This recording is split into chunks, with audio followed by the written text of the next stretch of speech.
I'm trying to just take this in. This is not the way we wanted to white out at Mullet. Tonight on Cronkite News, thousands of fans turned out to Mullet Arena in Tempe to say goodbye to their beloved Coyotes. Plus, what's ahead for ASU water polo following the end of their regular season? And the Diamondbacks are teaching kids how to play baseball with the help of a certain outfielder. And how a program in Sedona is providing a place to park for those who are unhoused, stirring controversy. Good evening and welcome to Cronkite News. I'm Jonah Krell. And I'm Lauren Avenetti. Thank you for joining us. It's official, the Coyotes are headed to Salt Lake City. The NHL Board of Governors voted today approving the sale from the current Coyotes owner to the owner for the Utah Jazz for $1.2 billion.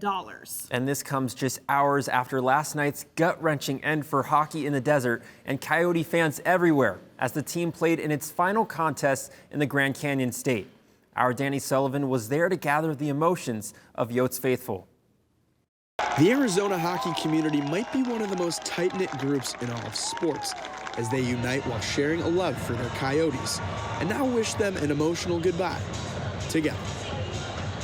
It's tough. I'm trying to just take this in. This is not the way we wanted to white out at Mullet, but I'm here. I don't hold it against the players or this team specifically.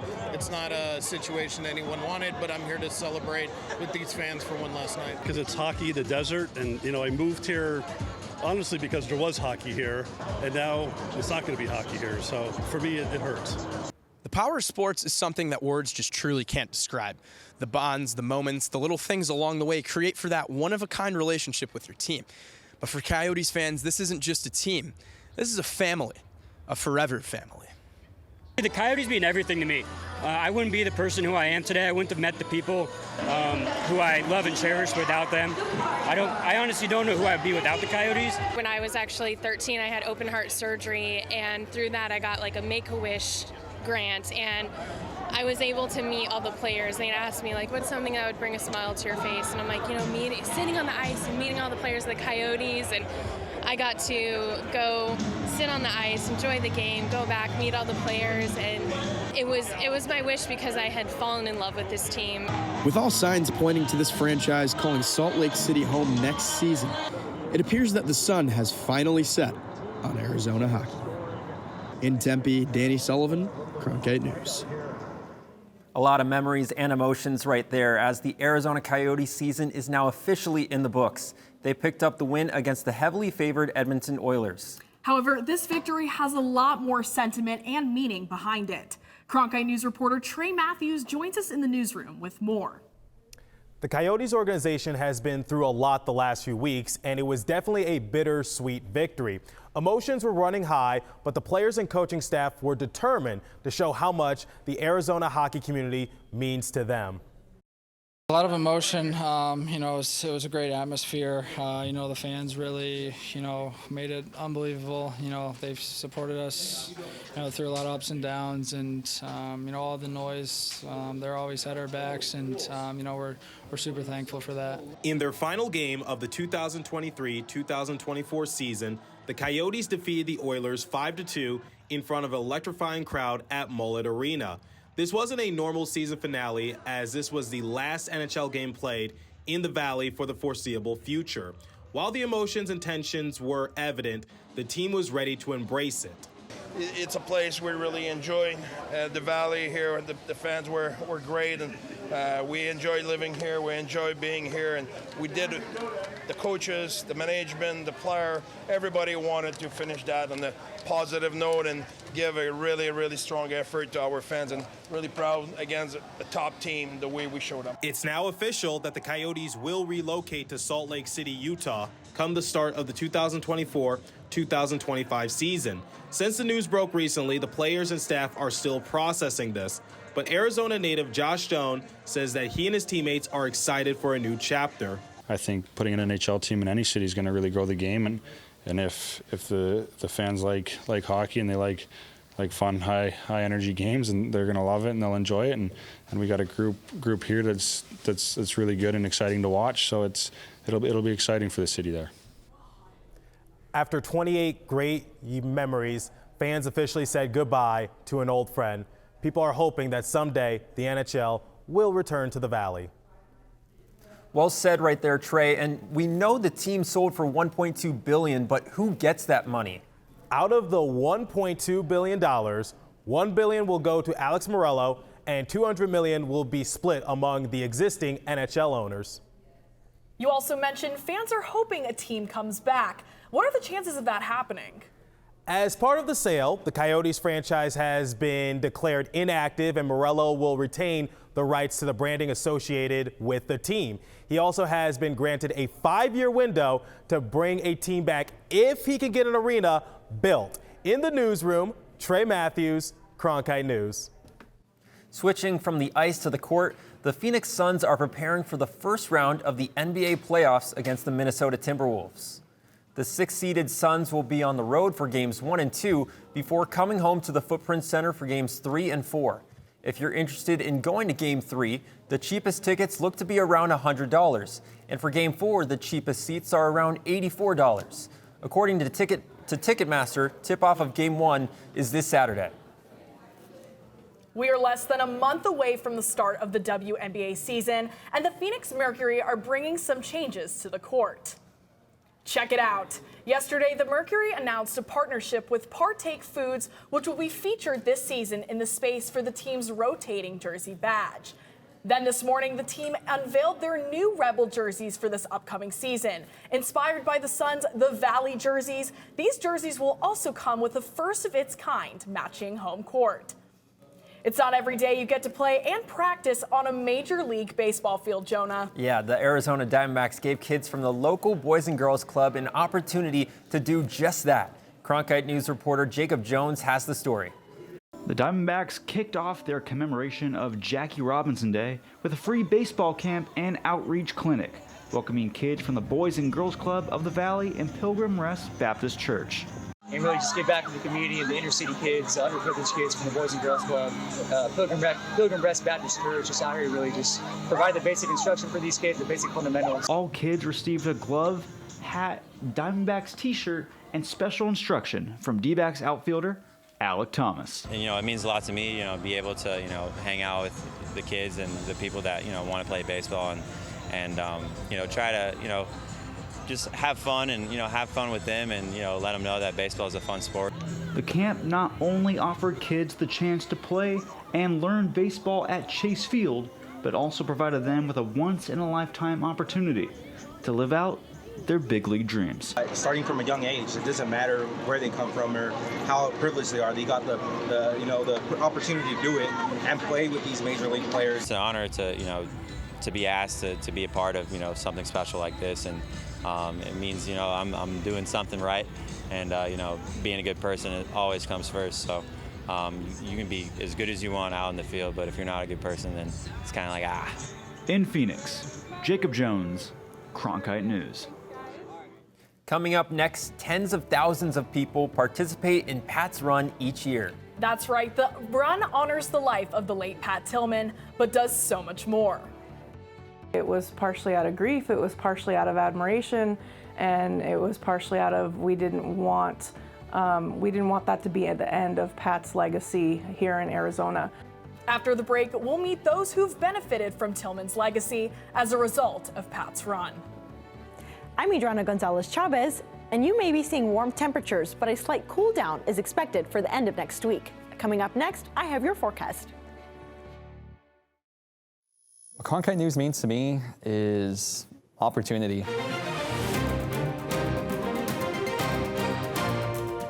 We do news right at Cronkite News, serving a community ethically, honestly, and truthfully. And we can provide a necessarily different angle, different voice for those people that really need it. The students, they have a lot of passion for journalism. I get to do a lot of stories about the Hispanic community. And we have access to cover all of these sorts of events and get media coverage of all these different personalities and athletes, and that's just a huge thing. But it's also a chance for people here to be humanized. Individuals of all walks of life. Cronkite News will help take the next generation of journalists onto their next careers. I am old enough to remember Walter Cronkite. We're putting a lot of pride on his name because we are practicing a lot of the things that he did. I think he'd be smiling from ear to ear. I. We are Coyotes.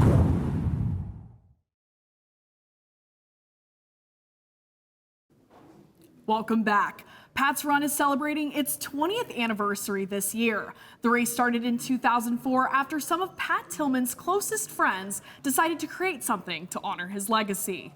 The former ASU and Arizona Cardinals standout was killed in action in Afghanistan as a member of the Army's elite Rangers.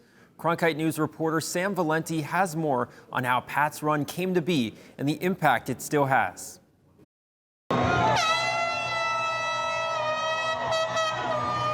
In its 2 decades, Pat's Run has grown into one of the Valley's biggest events. While it was born from an unthinkable tragedy, for Tillman's friends, including Christina Hunley, it was a way to keep Tillman's memory alive. It was partially out of grief, it was partially out of admiration, and it was partially out of we didn't want that to be at the end of Pat's legacy here in Arizona. The group decided that a run would be a fitting tribute, and Perry Enninger, who was Tillman's athletic trainer at ASU, came up with the concept of building the event around Pat's number 42. We came down with foundations for this event. It needed to be 4.2 miles. It needed to end inside Sun Devil Stadium. It needed to involve kids and family and have a 0.42 mile kids run. From those first races to the present, the event has made a positive impact on many, something that co-founder Doug Tamaro emphasizes. It's the state's greatest day. It really is, I believe that. Rarely do you have 25,000 people happy.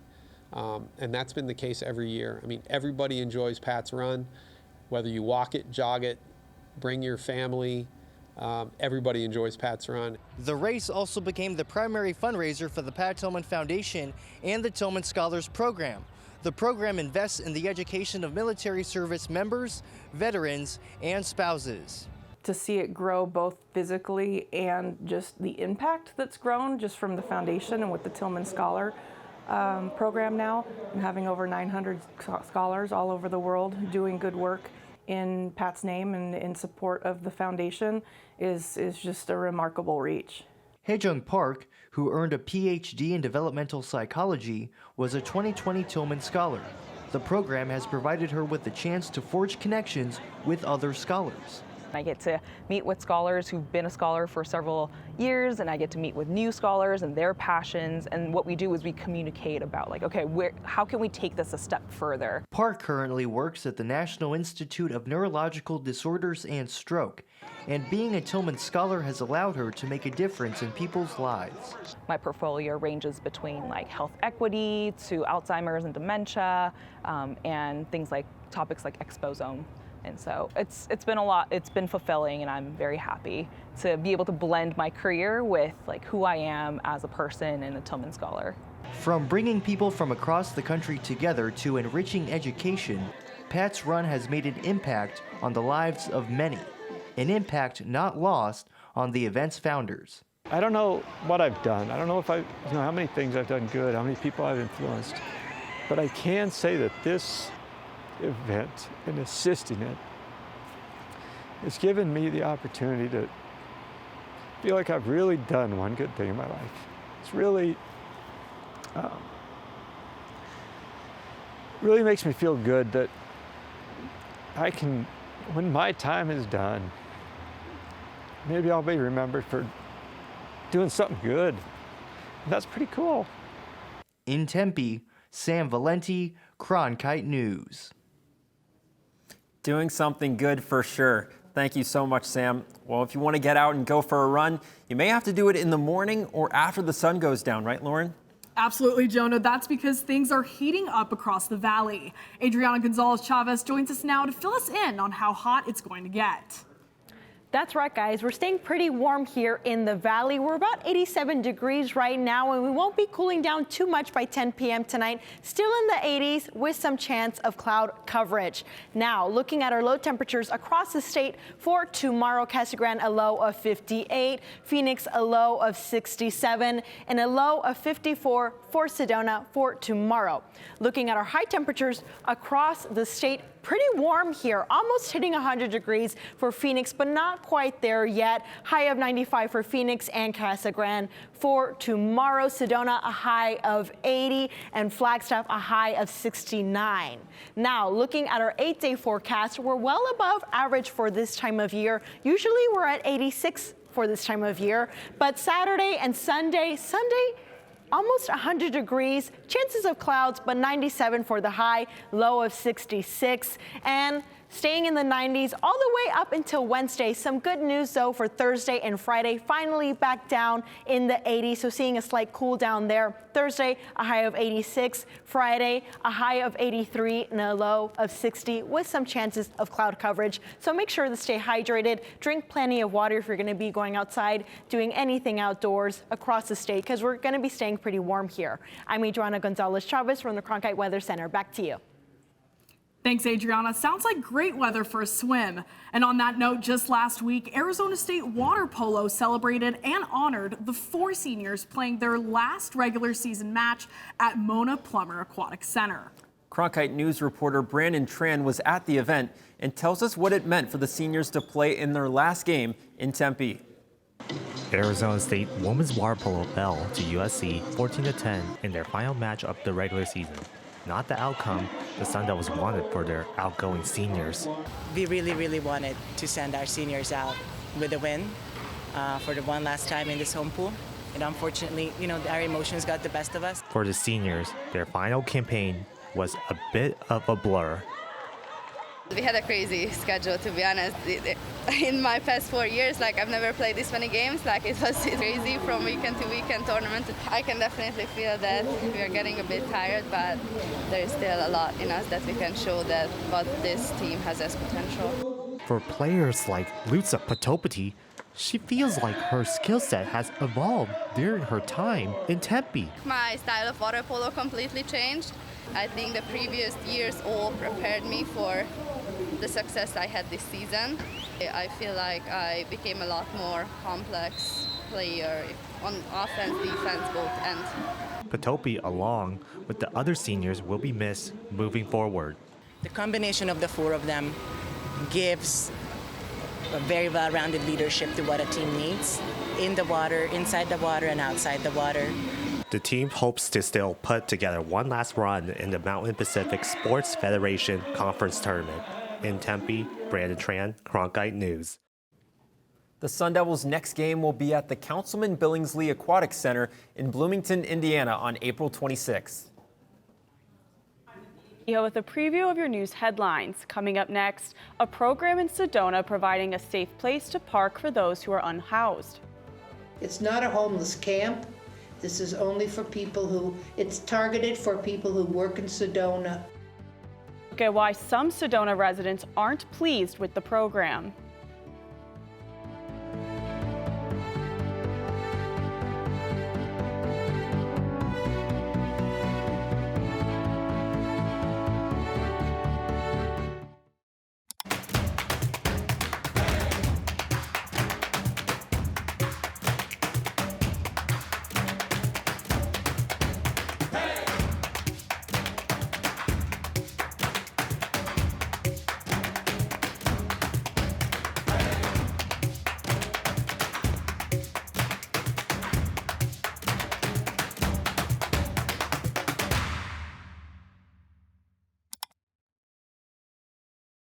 ASU's one and only student-run radio station, Blaze Radio, provides students with opportunities to cover a variety of topics. From music, this is Sun City Garage, to sports coverage. Against the Brewers in his last outing, he went to news. The bill also gives parents the ability to sue. And entertainment updates. Blaze Radio offers a fun environment to gain valuable broadcast experience. To find out more, visit blazeradioonline.com. As journalists at Cronkite News, we report on stories that matter to you by focusing on the local impact. We dig deeper and work tirelessly to keep you informed. Live in Wickerburg. Live in Los Angeles. In Cleveland. In Washington. In Louisville. From Jerusalem. Live in Philadelphia. From around the world to right here in Phoenix. At Cronkite News, we report the facts and stick to the truth.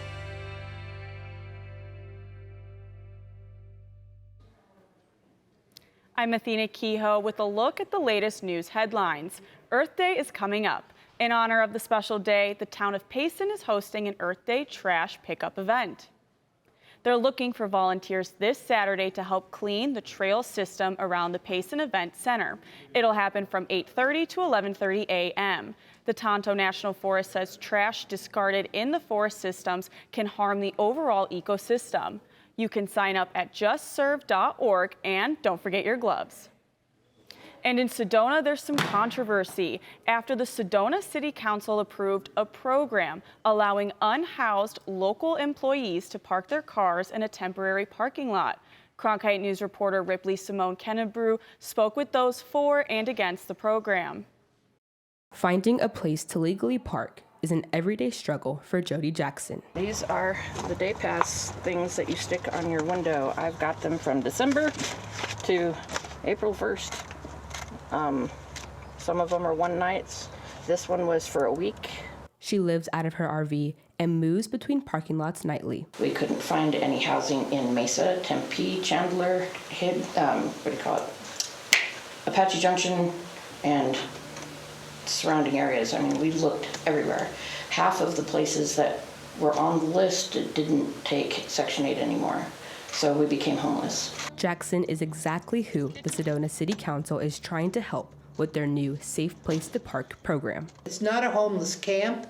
This is only for people who, it's targeted for people who work in Sedona. Williamson says that this program not only addresses Sedona's lack of housing options, but also the workforce shortage. These are people who serve you in the supermarket, serve you in restaurants, serve you when you go places in Sedona. They are your neighbors. Basically, I think that this is a program that's worth giving a chance to make these people's lives a little better and to make sure that our businesses can continue to operate because they have staff. However, some Sedona residents were not pleased with the council's decision. Homeowner Dr. Bill Noonan filed paperwork for a ballot referendum, which would leave the decision to city voters. He doesn't believe the city is being completely honest about the scope of the program. I think it's also misleading to say that it's safe. I don't believe there's anything safe, humane, or compassionate about encouraging people to sleep in their automobiles. Sedona currently has no shelters or housing programs in place to curb this crisis. So for some Sedona residents like Jackson, this program may be the best option. There are so many people out there that are struggling with addiction and alcoholism and that have turned their life around, which is what I've tried to do, turn my life around. So, I mean, if I can do it, anybody can do it. Sometimes we need a little bit of help. And I think this is a great idea. In Sedona, Ripley Simone Kennebrew, Cronkite News. For now, we are waiting on the status of the ballot referendum signatures. Today, independent presidential candidate Robert F. Kennedy Jr. qualified for Michigan's ballot this November, but it's President Biden who is receiving support from the Kennedy family. The Kennedy family attended Biden's speech in Philadelphia, and they've been distancing themselves from RFK Jr. because of concerns he could undermine Biden's chances of defeating Donald Trump. One of his sisters, Carrie Kennedy, introduced Biden at the event. What we need in the United States is not violence and lawlessness, but love and compassion and a sense of justice for those who still suffer in this country, whether they be black or they be white. That's what we need. That's who Joe Biden is, and that's why we're supporting him. Ahead of Biden's speech, RFK Jr. said in a social media post that although his family is divided in opinions, he believes they are, quote, united in our love for each other. That's it for our news headlines. I'm Athena Kehoe. Let's send it back to Lauren and Jonah. Now, Lauren, do you know what a tamandua is? I don't, Jonah, but I did hear the Phoenix Zoo just welcomed one. After the break, we'll tell you everything you need to know about the zoo's newest animal.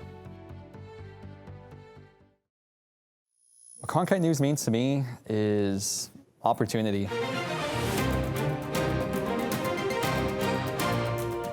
We do news right at Cronkite News, serving a community ethically, honestly, and truthfully. And we can provide a necessarily different angle, different voice for those people that really need it. The students, they have a lot of passion for journalism. I get to do a lot of stories about the Hispanic community. And we have access to cover all of these sorts of events and get media coverage of all these different personalities and athletes, and that's just a huge thing. But it's also a chance for people here to be humanized. Individuals of all walks of life. Cronkite News will help take the next generation of journalists onto their next careers. I am old enough to remember Walter Cronkite. We're putting a lot of pride on his name because we are practicing a lot of the things that he did. I think he'd be smiling from ear to ear. I. We are Cronkite.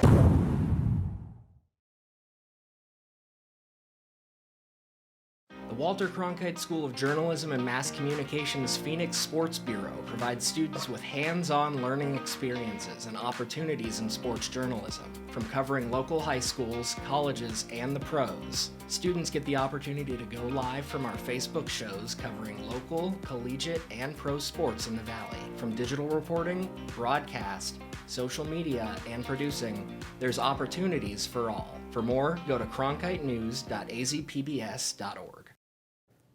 Next time you visit the Phoenix Zoo, you'll see a new face. That's because the zoo is welcoming a new resident. Meet Ernie the Tamandua. He is joining the Phoenix Zoo after spending the last year and a half at the Staten Island Zoo. Ernie is sharing a habitat with a two-toed sloth named Fernando, and the two of them are nocturnal, which means they sleep during the day and are awake at night. That's it for Cronkite News. Thanks for joining us. Good job.